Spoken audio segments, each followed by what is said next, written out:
全ライダーに次ぐ2026年4月バイクの常識が崩壊します。崩壊すんの？崩壊します。これはやばいですね。バイクの常識と言っちゃうとちょっとね、言い過ぎたかもしれないですけど、これバイクチャンネルなんでね、関わりがないとも言えないことがありましてですね、最近てかちょっと前からね話題になっているではないですか。新交通ルールってやつですね。メインとなってくるのは自転車に関する交通ルールなんですけれどもね、今日はねその激変することになる、道路の走り方、こちらを取り上げてみようと思います。ということで4月になったんでね、2026年新たに自転車の交通違反の決まりが変わりですね、なんとチャリンコに青切符制度が導入されました。青切符、警察が本気を出してきております。今まで結構無法地帯やったみたいなとこが、あったっちゃあったじゃないですか。歩道走ってみたり、道路走ってみたり、自転車の事故も増えてるということもあり、今までは自転車は赤切符っていうのと、厳重注意っていうのをこのもう究極の二択状態やったんですよね、取り締まりというものが。そう、うちもさ学生の頃注意しかされたことない。注意って何したんですか？二人乗り。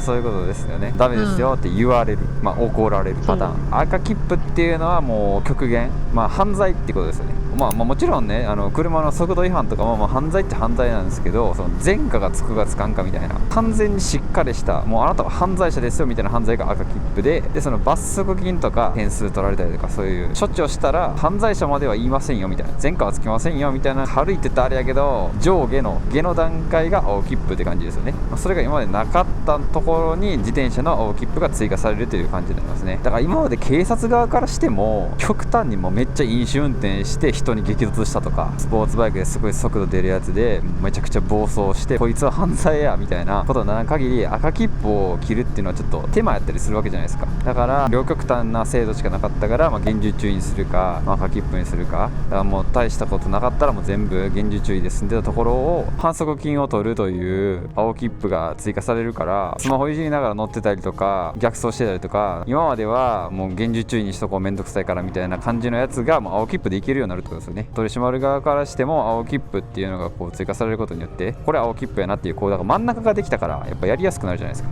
でもそれってさ、バイク乗りとしてはちょっと嬉しいよな。危険なことするやつで減ったら嬉しいっちゃ嬉しいかもしれないですよね。そうバイクからしてもね、自転車とぶつかりそうになったりするという事例はよくあるから、この青切符切られるかもしれんということで丁寧なね運転をする自転車乗ってる方がね増えてくれれば、それはねもちろんバイク乗りにとっても嬉しいことかなとは思うんですけれども、これが今言われている4月から変わるよっていうのの大きな一個ですよね。指導とか警告っていうところから検挙へと方針を大転換した。これから検挙される方が大増加するんではないかと言われているのと、4月といえば春のパン祭りじゃなくて交通安全運動じゃないですか。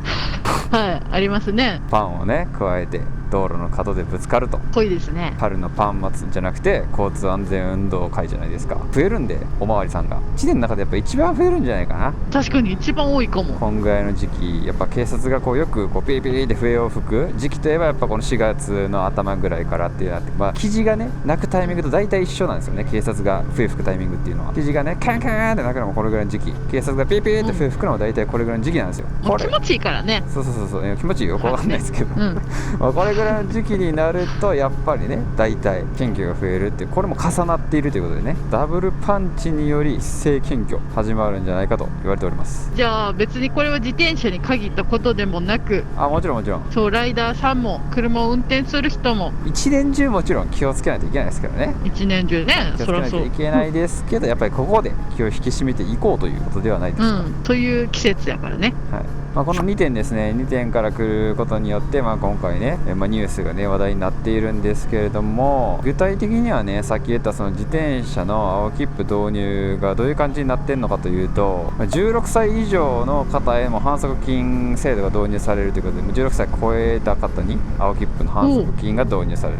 そうなんや。いわゆるバイク乗っててもあるじゃないですか。スピード違反したら罰金払わなあかんくなって減点されたって、別にあれ犯罪者になるわけじゃないですよね。前科持ちになるわけじゃないんですけど、お金払って点数引かれてという感じになるんですけど、それと一緒ですね。チャリンコも内容としてはもう信号無視とか一時停止不停止ですね。これむずいんちゃうかな。自転車止まれって書いてるとこ止まらないとダメですよ。うちらは教習所で習うけど、自転車の人って習わへんやん。そこちょっと難しいよな。しかもさ、あんまり速度逆逆に出えへんからさ、停止線でピッと止まって確認して出るっていう感じじゃなくて、ドロドロドロ煽らんのブーンってそのまま行くやん。これ車やったらアウトやから、確かにそうよな。そう車でもこうトロトロトロ煽らんなブーンって言ったら一時停止止まってないねっていうので捕まるから、チャリンコもこれになるってことですね。でもちろんスマホの使用、これ危ないですね。でこれも難しい、逆走。うわ逆走な。バイクとか車やったらまあ分かるじゃないですか、走るとこ、教習所で習うのもあるし、まあ分かるじゃないですか。チャリンコの逆走はこれ分かるっちゃ分かるけど、そのなんていうかな、もう自由に走れるって今までの、今までもそのダメやったことなんですけど、結構ね自由に走られてる方が多いので、ここむずいんじゃないかなと。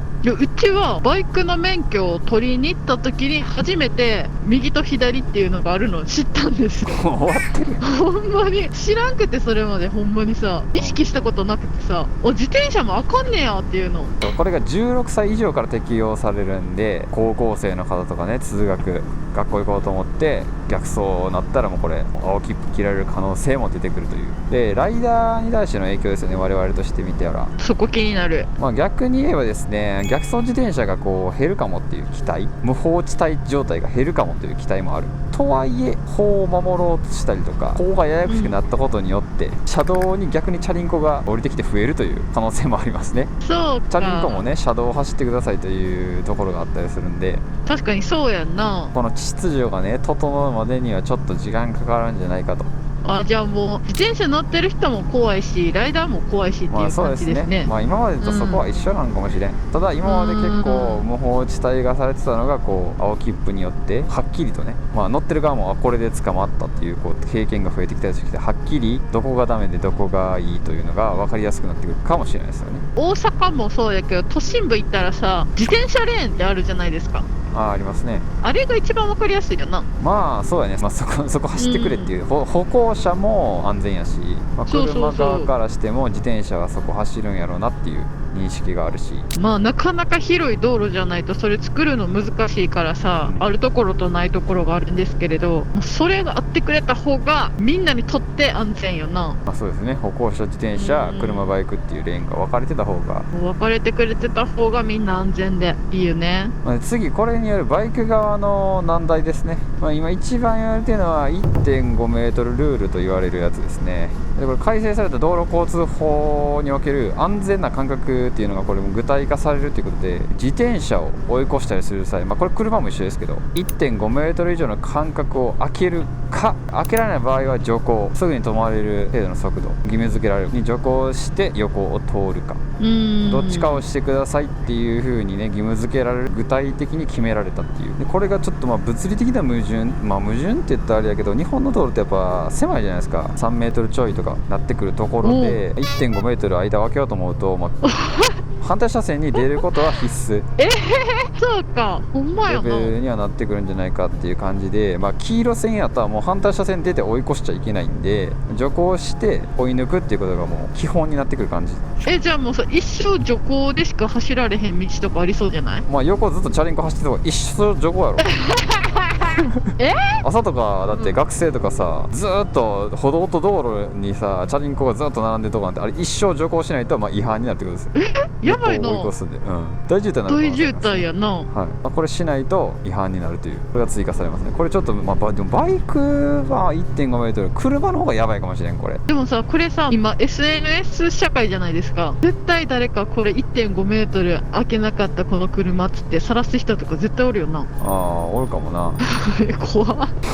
怖っ。でも全然逆に今までもバイク乗ってて車を追い抜いてくる時あるけど、バカ近い時あるやんほんまに。スレスレの人な。そうで逆に言えばそれもアウト、チャリンコとか関係なくもう結局それもアウトやから、でも 1.5 メートル確かに難しいな。もう結構むずいっすね。うちらバイク乗ってて車の人が追い抜かす時もさ、車の人はそんなに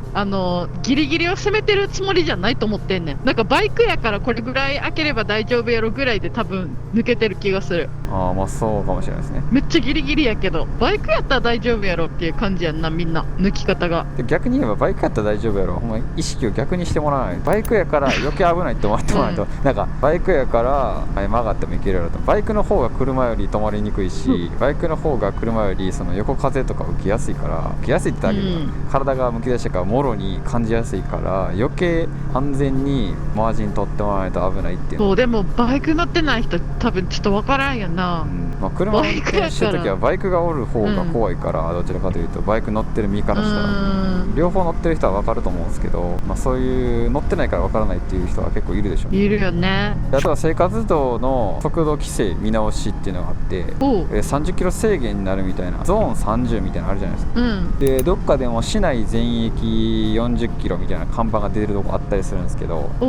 あ、これがですね、生活道路こう全域もう30キロ。全域ってことは全国的にってこと？まあそうでしょうね。全国的に30キロになる？これだからいきなり生活道は30キロですよとか言われても場所わからない。多分看板がちゃんと出るんやと思うけど、ゾーン40とかそういうのあるじゃないですか。市内全域40キロですみたいな看板出てることが、あれはでも毎回変えてくれてないから、一回その看板見たら、あ、ここは40キロなんだなと思わないと。西宮とか市内全域40って書いてた気がするんだけど、そういうのが増える。ゾーン30の拡大、生活道路結構早朝とか全然バカみたいに守ってないやつ、朝急いでたりとかして全然50、60で爆速していくみたいな、パターンよくあると思うんで、まあ、これね、もう物理的に30キロ制限をかけさせようという増えてきてることもあり、段差ですよね、かまぼこみたいなハンプとか、あとは試験員、地面に埋めてるタイプの棒みたいなのつけてこうくねくねってさせて、まあ、速度あんま出ないように、そういう物理的なものを置いて30キロ以上出しにくいようにしてくるというのも増えてくるんじゃないかということも言われてますね。まあでも子供たちがさ通る通学路とかは必要やんな。そうやね、物理的にやってもいいんかもしれないですね。まあ日本そんなランボルギーニ走ってないんで、まあ、ランボルギーニ行っちゃうあれ行っちゃうんで、ランボルギーニはね、行っちゃうね。そうですね。まあこのまま進んでいくと、まあ、もしかしたらこれま誰もゾーン30守らずに進んでいくと、最終的にはまあスパイク、電柵出てくるんじゃないかと。アメリカンやな。スパイクでタイヤをパンクさせていく電柵で、感電させていくという、まあ、仕組みを作られていくんじゃないかと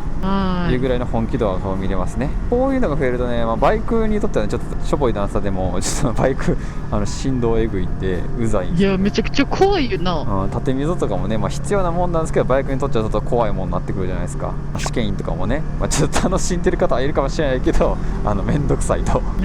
いう構造にもなってきますね。確かにライダーにとってはきついな、そういうね、転倒のリスク、いきなりかまぼこに乗り上げるという自由な感じでね、この法改正によっていろいろ変わってくるんじゃないかというふうに、巷では言われているわけで、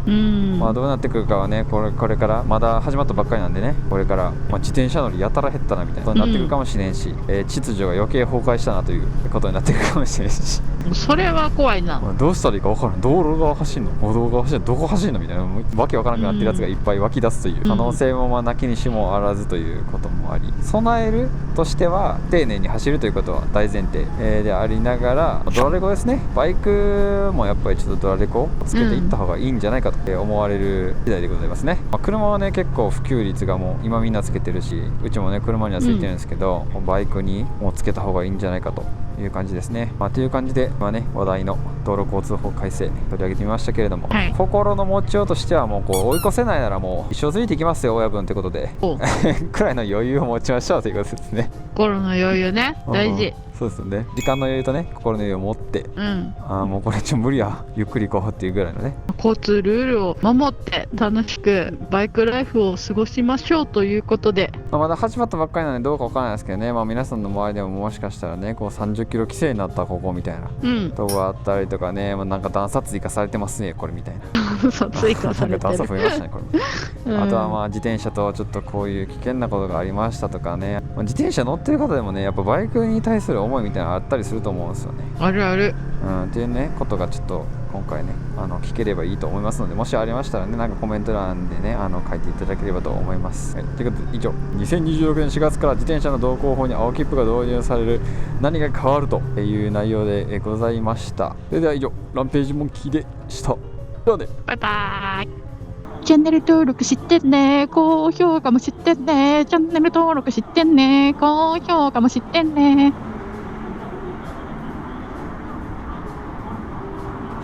チャンネル登録してね、高評価もしてね、チャンネル登録してね、高評価もしてね。